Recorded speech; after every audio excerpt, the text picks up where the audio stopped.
That's me being successful. A lot of times they don't have children. When they have children, you realize that they tell their children something completely different than what they told someone else's child. The negative side of the conversation. Now people might understand that you're a more patient person than you were before. I had to make sure that whatever my career choice is going to be, I had to be the absolute best in it for them to not hear it from me.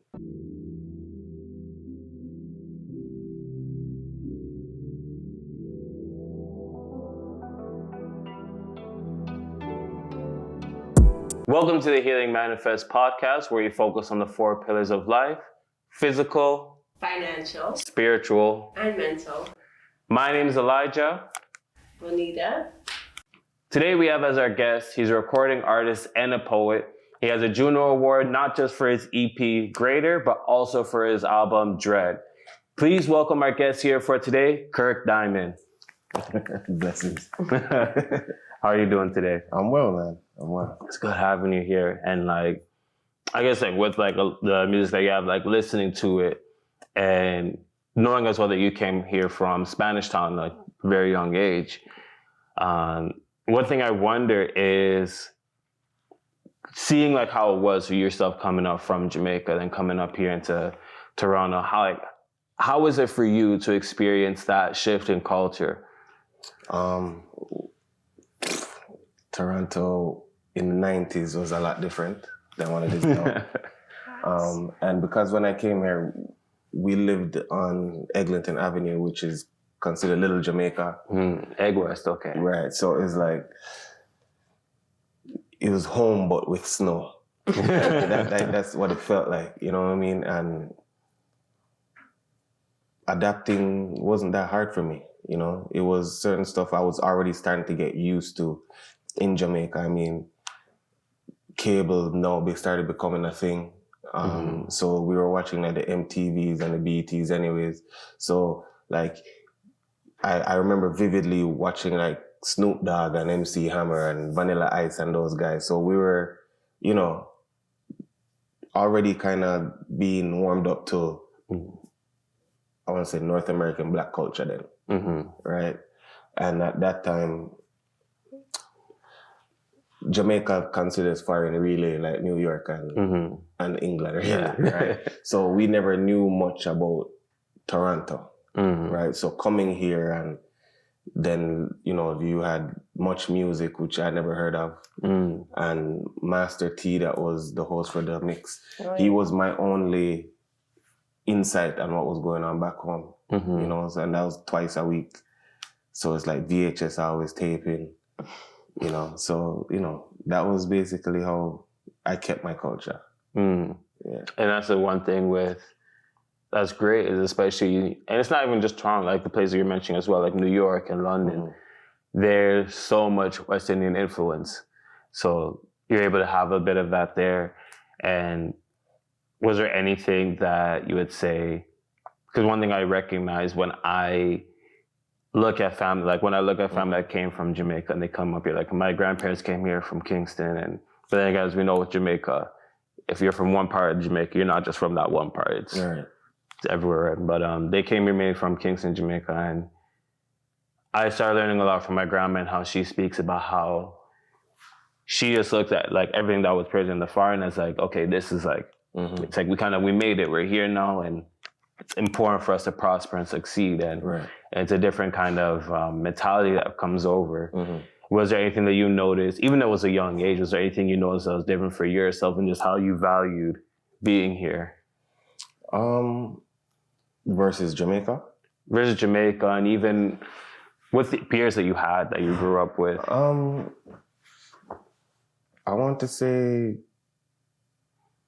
I mean, I remember one of the first conversations I had with my dad when I got here was, he told me straight that I'm going to have to work twice as hard as everybody else, right? To get half as much. Yeah. That was, and that stuck with me. So everything else after having that just felt normal, if that makes sense. You know what I mean? Because I've already been told that I'm going to have to work twice as hard to get half as much. You already put that in your mentality. Right. This is what I'm doing. Right. So that has become my mindset. So even stuff what seems hard, I understand that it was supposed to be hard because of that, right? So because of that, I don't really think about it's supposed to be hard because I was told that it's supposed to be hard. Probably makes you value everything that you've accomplished so much more, right? Yeah, 100%. And the frustrating thing with that is almost like being in Canada is a total different realm because everything that I've accomplished in Canada, if I was in any other country in the world, it would be, you know what I mean? It would be... Let's spark out more in just the right way. Yeah, it would be seen as, I'll be a superstar basically if I have accomplished everything that I did in Canada.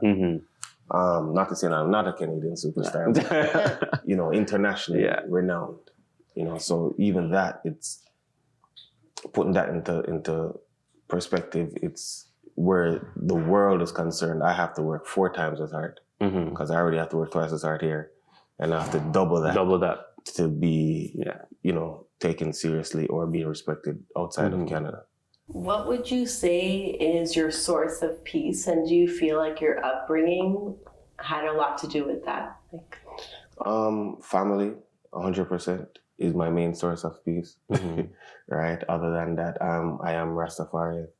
So that was what kept me grounded for the past, I want to say 14 years, you know, and I didn't always, you know, I used to have like the mohawks and and think differently, but how I got to find myself on this spiritual journey was I had to literally take myself away from everybody that I knew. So I moved to Saskatoon for 4 years. How long ago was that about? 2010. Okay. Right. So I moved to Saskatoon for 4 or 5 years. And I have no family, no friends really. I'm in an apartment by myself. And then it just became my spiritual journey to find who I am supposed to be. You know, and when I came back, it wasn't like most of my friends, like my core friends are still there, but ones that weren't my true friends, you could tell that they weren't because they wouldn't accept this version of me. They wanted the toxic, not really knowing what reckless more version. Yeah, right, because you don't know what, you don't even know what life means really, you know what I mean? And then coming back with a different perspective on what life is supposed to be for me, a lot of people don't accept that. That's one thing I find is when you get to separate yourself, there's after you beat that first initial feeling of like, I'm alone, and you start really embracing that loneliness, like you really start to understand yourself in a different way. I seen someone say that you find God when you're by yourself. Yes. You know? So, yeah, that's basically what happened. The old version of me had to, not mean to sound morbid, but had to die. You know, and what came from it. You were reinvented. Yeah. What would you? But it was a dark place. Like looking back, because society tells you that when you're 18 as a man, you're a man, right? And we follow it and say, well, then I'm a man, so I'm supposed to do man things and all that stuff. But when you think about it, we're not really taught what that means. No. We have no clue what it means to be a man, especially since from the age of 0 to 18, you've always been told what to do. And at 18, they say, okay, go do what you want. You're on your own. You've never been taught to do what you want or what is the right way to do it. So for me, being a man, you have to go through some sort of, being an adult, you have to go through something, some test, you know what I mean? That when you come out, you can say that I have fought this battle. I have came out on the other side with this understanding of who I'm supposed to be, what I'm supposed to be, and what to do. Or at least, even if you don't know what to do, you know, accept the fact that you need to go and find out what it is that you're supposed to do. And like, what I wonder is, because I know that feeling when it's like you let that old you die. Is there... And it's not like it's like the one specific moment, but is there any story or moment you could think of from that period where you're like, that was almost like it was very pivotal of you hitting the switch to who you are now? Yeah, I had a vision of me dying, like committing suicide. And I remember calling my friend who is a Christian at the time, like, yo, start praying for me. Because I didn't think that I had that connection with God, so to speak. So I was like, yo, you have to pray for me because I can't do this. What am I going to say? And there's that, and going back to being Jamaican, where for us it's Christianity or Rastafari, right? And I already did the Christian way, and even though I fully have understanding and respect for it, I don't think that that's all the information that we should use in life. Like, we could learn from different religions, different walks of life, in order to make your journey, less chaotic. And there's so much ties with, like, when you understand, like, when people look at a Rastafarian and like, oh, you're Rastafarian, you don't eat pork, but it's like there's so much more. Yeah, a lot of people think it's just a diet. Yeah.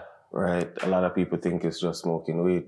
Yeah. Right? Yes. And it's like the whole smoking weed comes from a part that says partake in the herb. And a lot of people, they just smoke weed, but then they eat everything else except for vegetables. Yeah. Right? The vegetables are herbs. They're herbs too, yeah. You know what I mean? So there's so much things.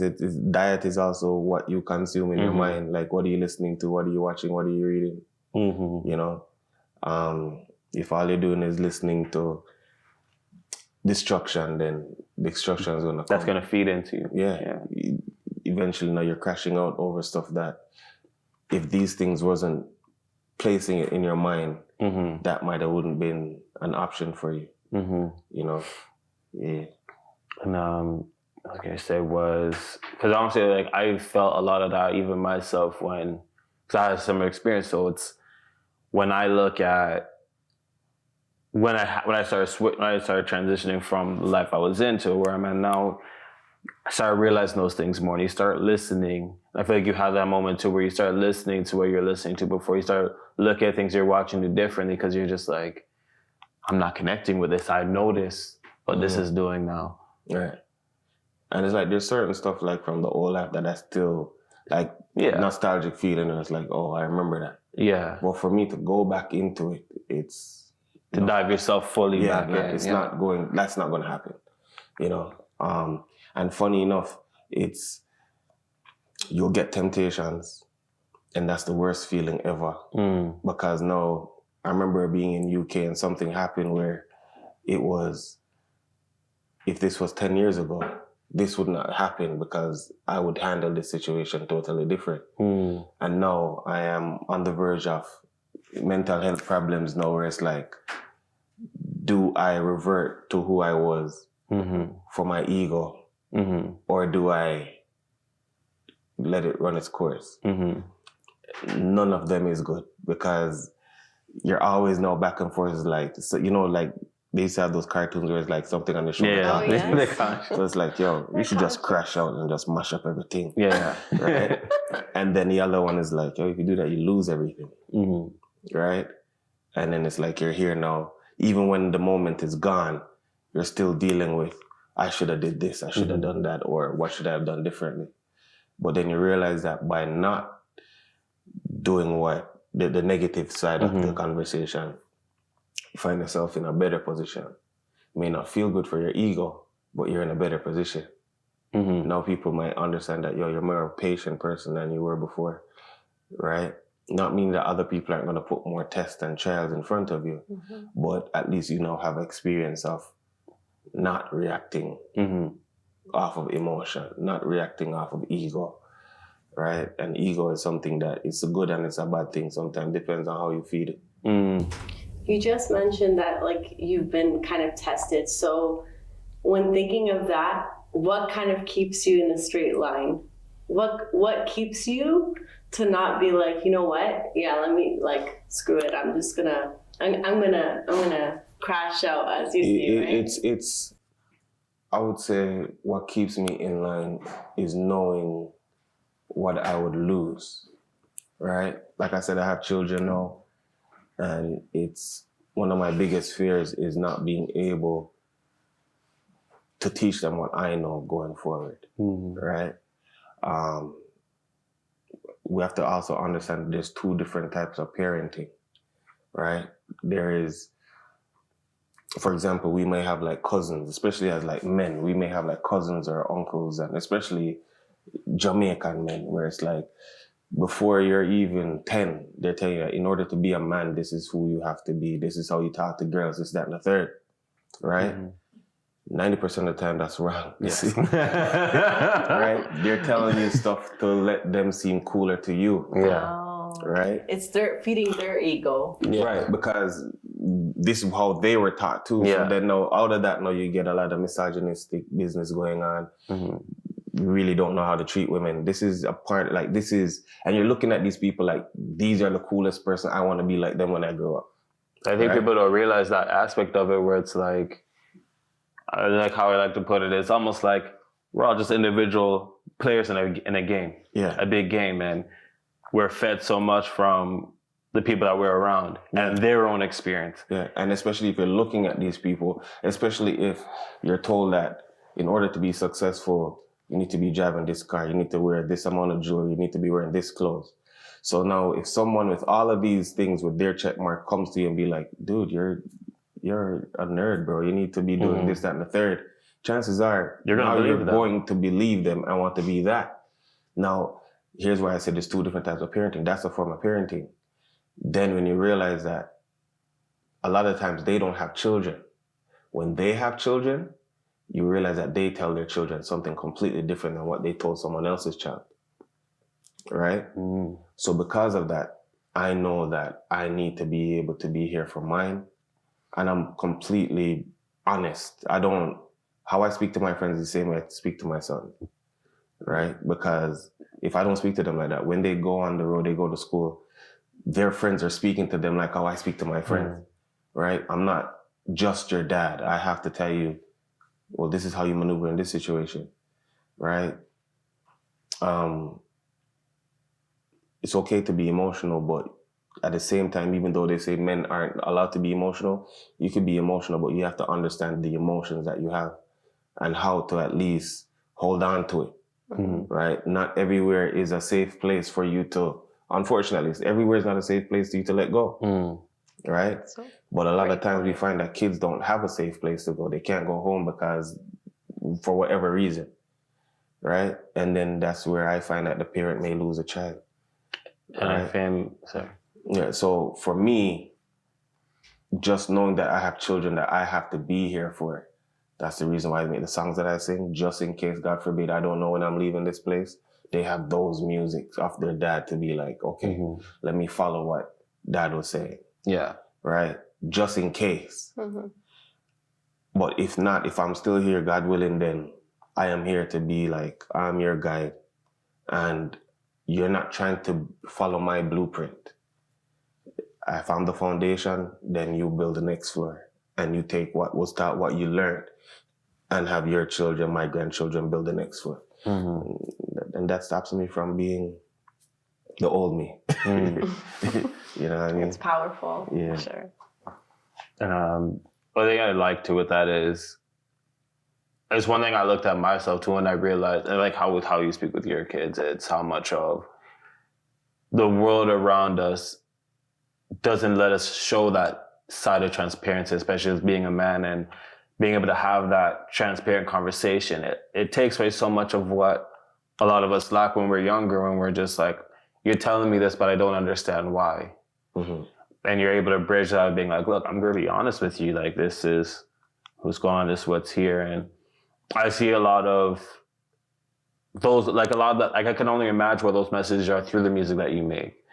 So even myself listening to like Greater, and like I listened to that, and I remember listening to like your very much earlier music that you were making, right? Because I remember when, I think it was the first song that you did, you got a nomination. Yeah, love to know that. Yes. All right. And I hear that one. I see good messages in that one, but I still see a difference in how you've artistically done things.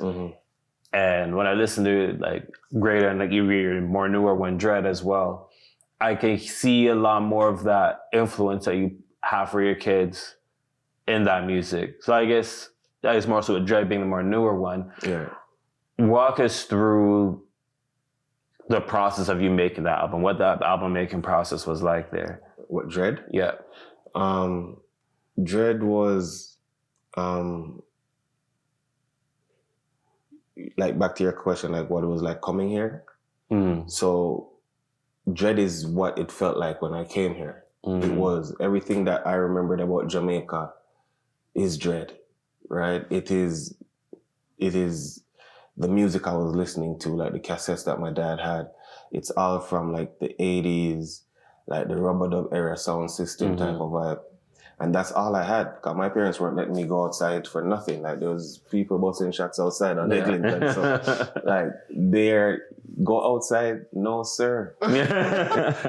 Right? So it was, all I had was music or something to do with the culture. You know what I mean? And the more like I go to school and I see the way like children act over stuff that I can't relate to.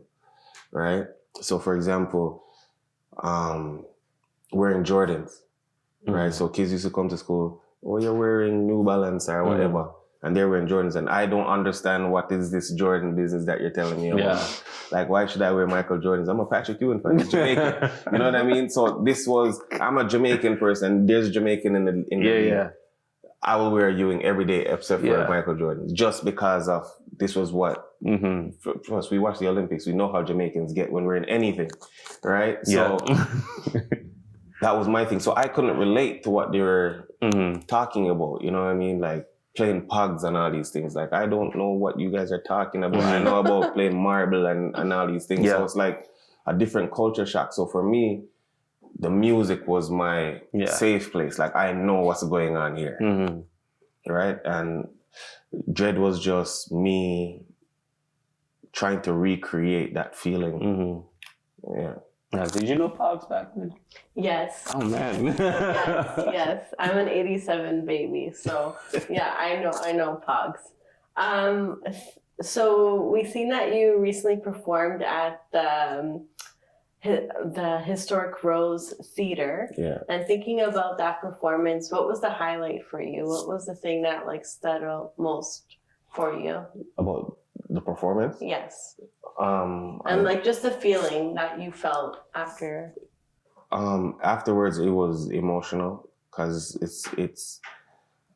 I felt like I manifested that performance. Because the first time I went into the Rose was 2018. I opened for Third World. And I was just like, I've never been in a theater before. And it was, I would love to be able to headline here. And for it to come to fruition and realize and like the amount of work that I put into it too. Like it was 3 months of nonstop rehearsals. Wow. And a lot of the times I felt like I wanted to just dismantle everything, like the band, everything, because for the first 2 months, nothing was going right. Right? And it's like, we've been playing these songs some of the songs for 2-3 years. And it's like, it just felt like we weren't getting it. I'm like, how do we not know the song? So I'm leaving the rehearsals upset. And just hiring teams of people to make sure that we put on a performance that the audience would say, okay, this was a performance. Yeah. And reggae music in Canada should be taken seriously and is comparable to everything that's coming out of Jamaica and the world musically. And I think we did a great job at that. You know? Sorry. And the reviews said the same thing. So, you know. I was going to say, like, and I appreciate it a lot. Like, and I think that's with what you're saying, how it brought you back to, like, the music you were listening when you first came in, like, the rubber dub era. That's what I appreciated so much. And I feel like you need to get so appreciated because when you look at so much of Toronto culture, it's very influenced, especially from that era of Jamaican culture. It's very influenced by what Jamaica brought over. You listen to the slang that's out here right now. Like, you have people who are saying ting and wagwan, and they never stepped foot in Jamaica. They never knew it. Like, they never grew up with a Jamaican family like that. So you bringing a lot of that, I think it means so much.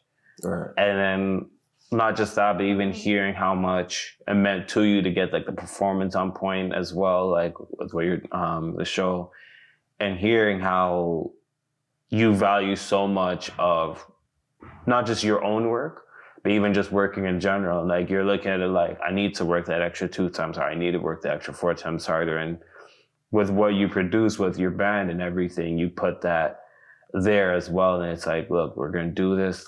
Everything's got to be there because that matters for you. Yeah, and it has to. You know what I mean? Like, you're going to be judged by your works anyways, right? And for me, I'm from a family where my parents didn't even know I was doing music until the year before I was nominated for my first Juno. Wow. Right? Just because they wanted me to go to college so bad and become whatever it is and get a pension. And that just wasn't me. Like, I really didn't like school very much, right? And then I become an adult and now I read more than anything else, right? But in school, I hated it because what you're teaching me, I'm not interested in it. It felt forced almost when then. Right. So like you're telling me, I have to take algebra. I didn't understand it then. I still don't understand it now. I don't know the purpose of it. Right?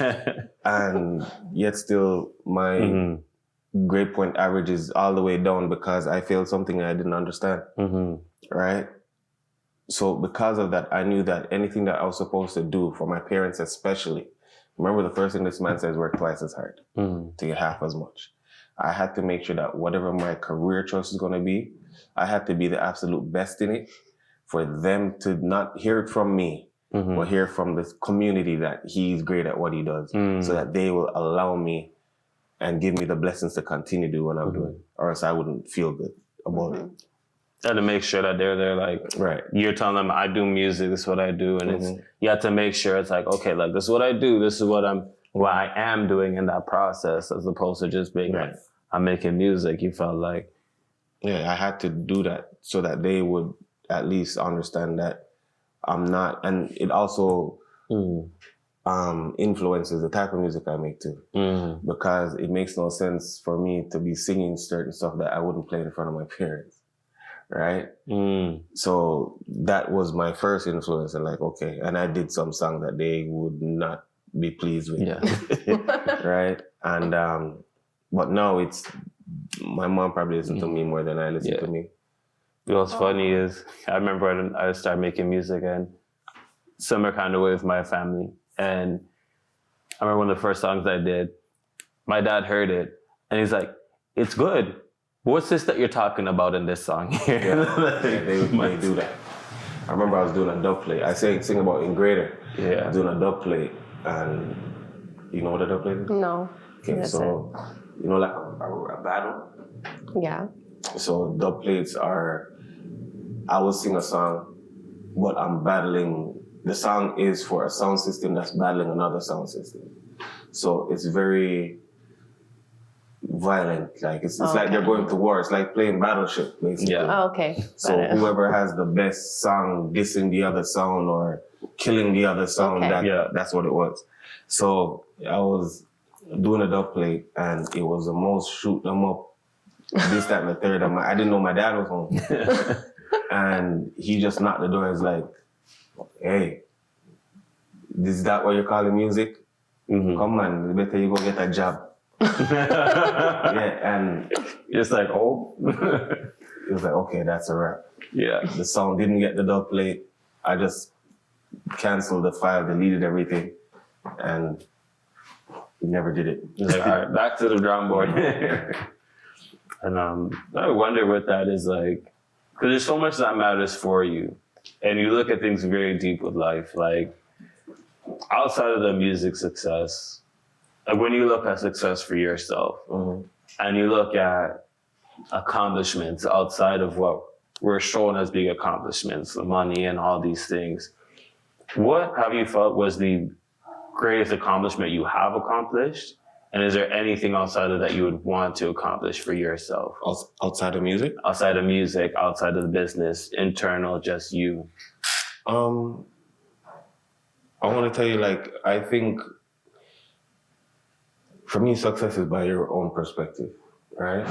So not because you may want something for you to be happy means that that's what I need or require for me to be happy. Exactly. Right? And I think that is the biggest misconception of success, right? So a lot of people would be like, you know, this man's successful because he has a Rolex and he drives a Porsche and he may live in, you know, some luxurious area, penthouse of whatever. And for me, I've never necessarily wanted any of those things, right? Like a lot of, like now, like the trend is how much did you pay for something? But I'm still Jamaican. The trend is how much did we not pay for it? Yeah. You know what I mean? So there's also that. And for me, the past year, I've realized, like, even speaking to like my fiance, it's like, I realized that I'm happy knowing that my entire family is in the house. Like, I come home to this every day, right? And they're not in need of anything, don't want anything. For me, that's me being successful. It's not like I'm living beyond my means. I know I'm not buying $50,000 chains and all that stuff, because it doesn't matter. Yeah. I'd rather go on Shein and buy one for $4. Yeah.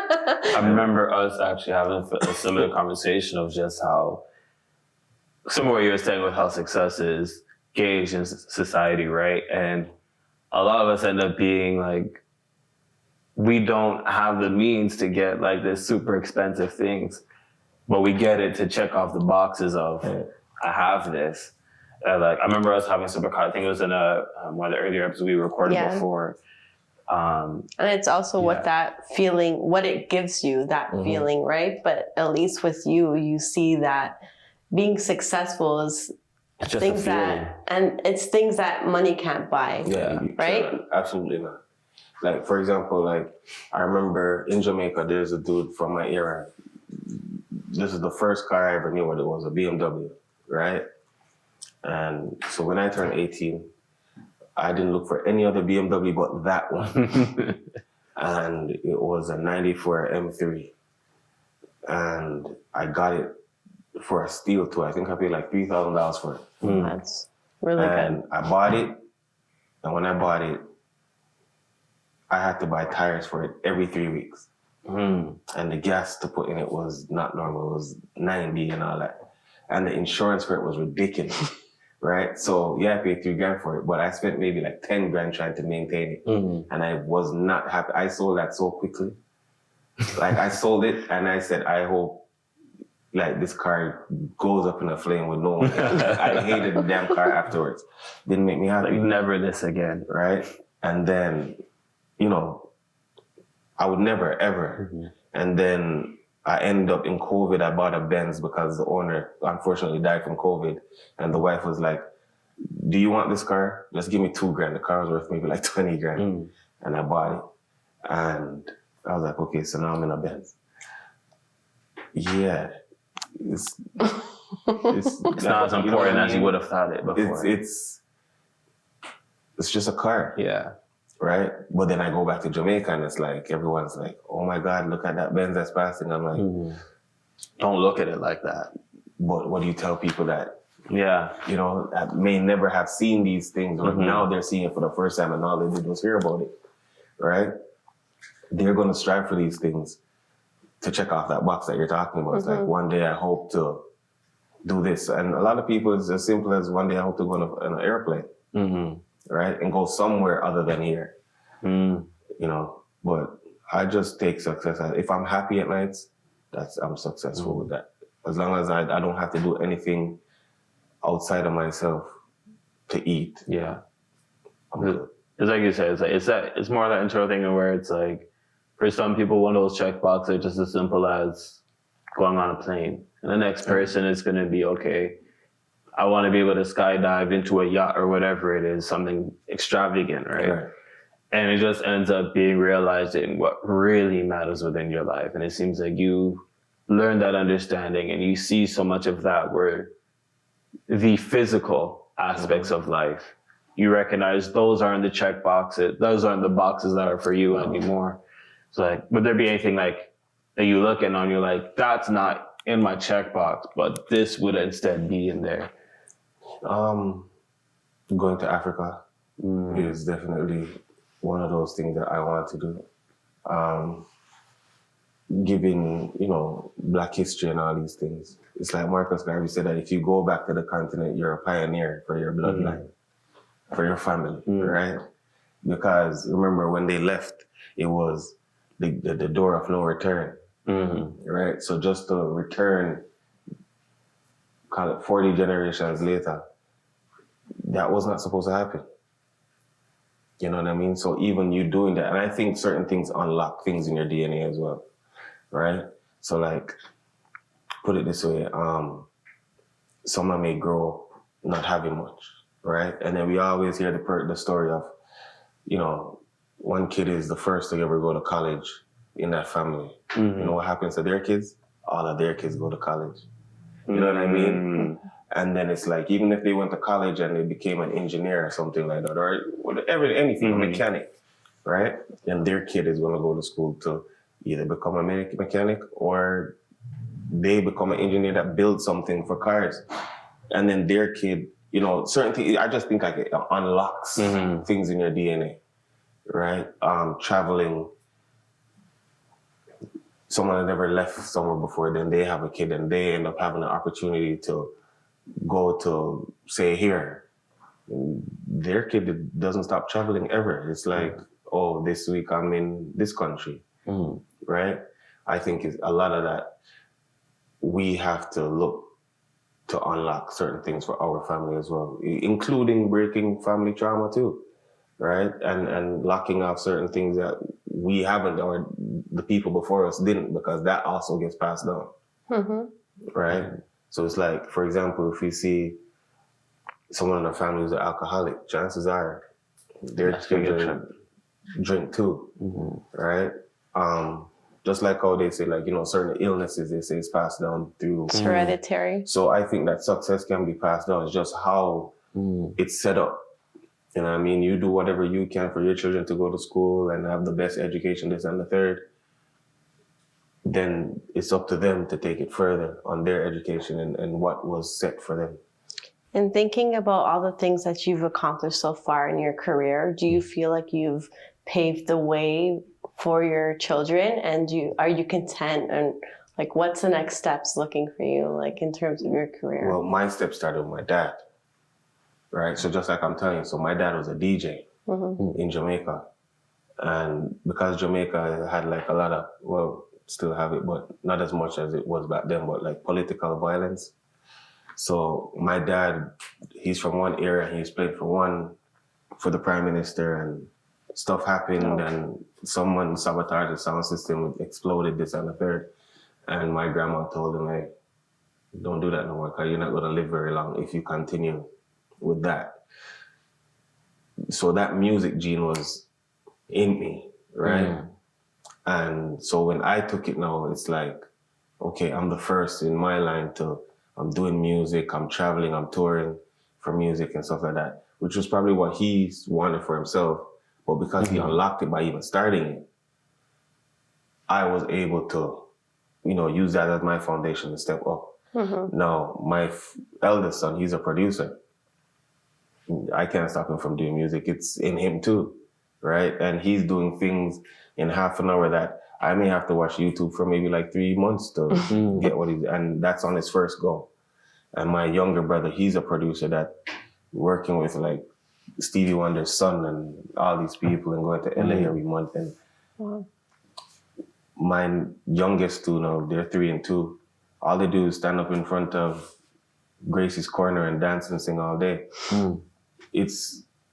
So I know that music is not their problem. Yeah. Right? My problem is making sure that the fears that I have now with what I see in the industry, I don't put that fear onto them. You know what I mean? Because I could be like, okay, because I have a daughter and I see how men treat women in the industry, I can't really, I can put her on game and be like, listen, men are like this in the industry, be careful.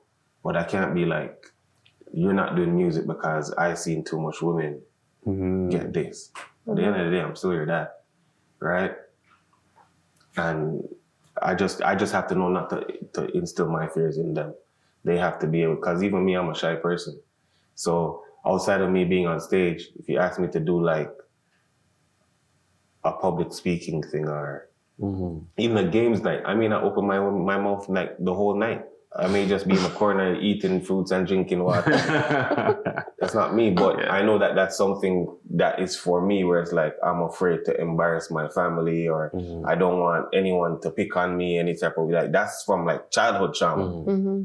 I want them to be as confident in their own voice, in their own self from this age going forward. Like, be as loud as you want. I don't care. Just don't hurt yourself. Yeah. And even if you hurt yourself, just don't kill yourself. Because you grow from the hurt. You know, it's finding that balance of like, right. I'm going to let you discover, but I'm going to at the same time let you know. So it's understanding that balance, so they don't feel like they're being controlled and you're overstepping that boundary, but you're still putting that concern that you're going to have as a parent. Yeah, and we're all going to have it. Yeah. You know, like if we see, for example, if we see someone that drinks so much, or they black out drunk and people take advantage of them, then all of a sudden, like, if that traumatizes you enough, like you saw it and you're in it, it's the worst night of your life, you end up at a hospital and it could have went left, then it's like, I don't want you to, you know, even have a sip of nothing, right? And I used to drink, now I don't, but it's like, hopefully they will see that I don't drink and don't drink, that's what I want, but I can't tell them not to. Yeah. The most I could do is tell them, like, be responsible. Yeah. Or show them that it's not necessary. Can't say you can't try it, but you still have to find out if that's good for you. For me, after not drinking for so long, if I'm supposed to taste like Hennessy now, I think it's disgusting. Yeah. You know what I mean? So, yeah. Like, one thing I wanted to say, because you really opened my mind with what you were saying as well, started to bring it back to what you're saying with the Africa part, because it really had me here sitting and thinking for a second, because as much as we acknowledge and we embrace our Jamaican heritage, it's understanding that that was a culture that was built through our ancestors even further back, being taken from Africa, brought into Jamaica. And because that happened, they're like, we're starting a culture. We're taking some of that culture we had there, we're bringing it over here. And that became its thing. And as much as we feel that it is important for us too, to also feel that connection with where we would have came, even if we don't know exactly what country within Africa we would have came from. It's bringing it back, so like you were mentioning, and making it known, hey, we were taught to be afraid of here. We were taught to be afraid of, like, even being in the first place, and like, oh, Africa, it's this like terrible place and all this stuff. It's this continent that no one should ever like touch, almost, we're taught. And being able to go back and it's like, hey, it's not as bad here as they try to make me think. The same way they're trying to make Jamaica feel like it's nothing but shooting and all this stuff going on.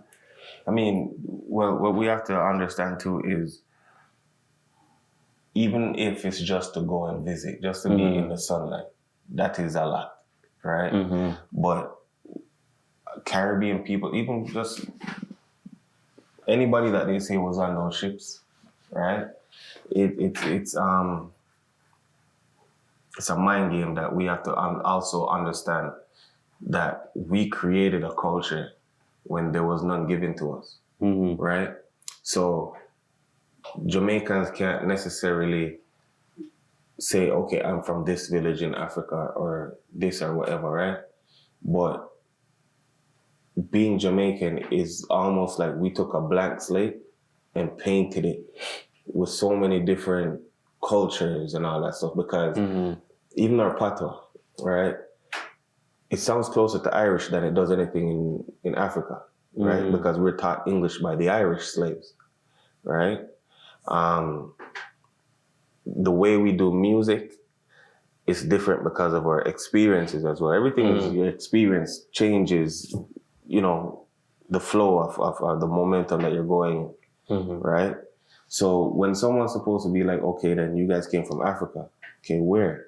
A lot of people don't even feel connected to Africa other than the color of our skin, right? But we feel Jamaica because we all have that experience.